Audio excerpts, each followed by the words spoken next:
Persian Gulf, 34 kilometers west-northwest of the Strait of Hormuz, 1:45 in the morning. 72 U.S. Navy SEALs from Naval Special Warfare Development Group were moving silently through dark water toward 4 Iranian mining barges. On those barges, 280 Iranian Revolutionary Guard Corps naval forces were staging 200 armed sea mines for deployment across the Strait of Hormuz. If those mines reached the water, the world's most critical oil shipping lane would shut down for months. The Strait of Hormuz carries 20% of the world's oil every single day. Every tanker moving between the Persian Gulf and the open ocean has to pass through that 33-kilometer-wide channel. Iran had spent 6 months building this operation in secret. The 4 barges were anchored in a protected coastal inlet, 8 kilometers from the Iranian shore. Each barge held exactly 50 contact mines. Anti-handling systems already armed, deployment cables already rigged. The drop was scheduled for 4 o'clock in the morning, before U.S. surveillance assets passed overhead. The SEALs had 2 hours and 15 minutes to stop it. The assault plan divided the force into 4 elements. Alpha Team, 18 SEALs, would board Barge 1 from the south. Bravo Team, 18 SEALs, would hit Barge 2 from the north. Charlie Team, 18 SEALs, had Barge 3 and the main dock. Delta Team, 18 SEALs, would hold the outer perimeter and prevent any Iranian fast attack boats from interfering. At exactly 1:58 in the morning, all 4 elements moved at the same time. Alpha Team surfaced 25 meters from Barge 1. 4 SEALs climbed the hull access ladder without a sound. The 2 Iranian guards at the stern never heard them. Alpha locked down the main deck in 90 seconds. On Barge 2, Bravo Team came over the rail on grappling hooks. The guard rotation there was 6 men. Bravo neutralized 4 before they could call out. The remaining 2 fired their AK-74 rifles into the dark before going down. That gunfire carried across the water to all 4 barges. At 2:03 in the morning, the Iranian forces on Barge 3 hit the alarm. The assault was open. If you want the full truth about what happened on those barges, hit like so this story reaches more people. Charlie Team was still 40 meters from Barge 3 when the deck lights came on. 22 Iranian Revolutionary Guard naval forces rushed out through the hatches with PKM machine guns and RPG-7 launchers ready. Charlie's lead element took fire immediately. 1 SEAL was killed. 2 more were wounded but stayed in the fight. 4 Mk-18C QBR carbines opened up from the waterline. Charlie pushed forward. By the 12-minute mark, Alpha Team had Barge 1 fully secured. 50 contact mines sat intact in steel cradles. Alpha's explosives specialist began placing C4 charges on the anchor bolts of every cradle. 1 charge per cradle, 50 total. That barge was not releasing a single mine. On Barge 2, Bravo reported 14 Iranian forces dead and 3 prisoners face down on deck. The mine deployment control console was destroyed with a thermite charge. The console burned at 2,500 degrees. It was unrecognizable in 40 seconds. At 2:18 in the morning, 20 minutes into the operation, Delta Team spotted 3 Iranian fast attack boats coming in hard from the northeast. Each boat carried 8 fighters and a single DSK heavy machine gun mounted at the bow.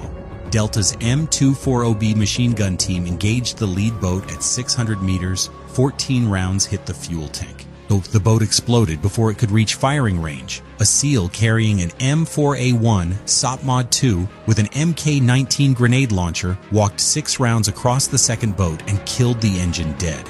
The third boat stopped and showed no further movement. All 3 boats were out of the fight in under 4 minutes. Delta reset the perimeter and reported the outer lane clear. Comment Hormuz if you think this operation should have happened years earlier. Charlie Team reached the main dock at 2:24 in the morning. The dock connected directly to Barge 3 and had a land path to an Iranian coastal guard post 900 meters to the east.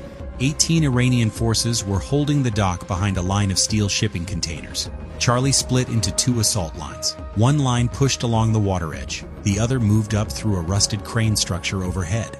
An Mk-11 Mod 0 sniper reached a firing position on the crane and found 4 Iranian fighters in 90 seconds. 4 shots. The ground line advanced while the remaining defenders fell back toward Barge 3. At 2:31 in the morning, 33 minutes after the assault began, Charlie Team had the dock cleared.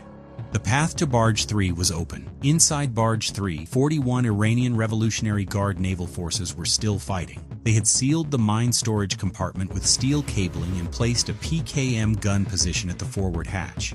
Charlie's breacher reached the barricade and attached a linear charge to the cable mount. He backed up 6 meters. The charge detonated. The barricade collapsed. The PKM crew inside had 2 seconds. Charlie moved through the hatch. Type yes if you want to see all the targets go down at once.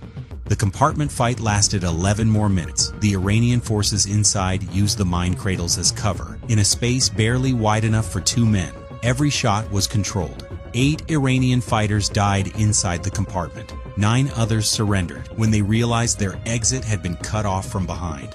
By the 45-minute mark, Bravo team had secured Barge 4, the largest barge, loaded with 62 mines. 3 Iranian mine technicians were found in the middle of manually triggering the release system. All 3 were restrained before a single mine moved. Every mine on Barge 4 stayed in its cradle. At 2:43 in the morning, the U.S. Navy SEALs sent one code word to command. All 4 barges were secure. All 200 sea mines were accounted for. Not one mine had entered the water. And of the 280 Iranian Revolutionary Guard naval forces who had started that night on those barges, 91 were dead, 44 were wounded, and 27 were now prisoners. The rest had escaped on 2 small launches that Delta Team allowed to go rather than split focus during extraction. C4 charges were placed on 196 mines. The 4 mines with damaged anti-handling systems were flagged for separate underwater disposal. Det cord connected all 196 charges into a single firing circuit. At 2:51 in the morning, all 196 charges fired at once.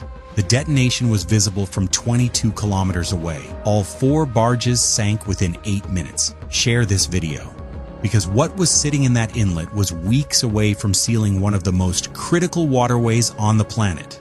Extraction started the moment the last barge went under. 6 rigid-hull inflatable boats had been holding position 4 kilometers to the west. The U.S. Navy SEALs loaded their dead, their wounded, and 27 Iranian prisoners in 9 minutes. But by 3:05 in the morning, all 72 SEALs were off the water and moving toward a destroyer holding position 18 kilometers offshore.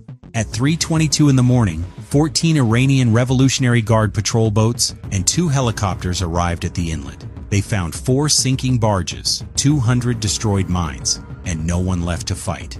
The U.S. Navy SEALs were already aboard the destroyer. Final accounting: 2 U.S. Navy SEALs killed, 7 wounded, 3 requiring surgery. On the Iranian side, 91 killed, 44 wounded, 27 captured. In 200 sea mines valued at $18 million were destroyed. 4 barges worth $24 million were sunk.